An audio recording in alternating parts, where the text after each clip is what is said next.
உன் கருங்கூந்தல் குழலாகத்தான் எண்ணம் தோன்றும்.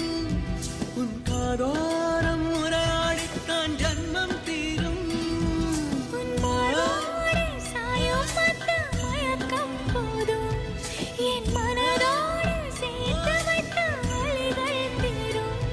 உன் காதல் ஒன்றை தவிர என் கையில் ஒன்றும் இல்லை, அதை தாண்டி ஒன்றும் இல்லை.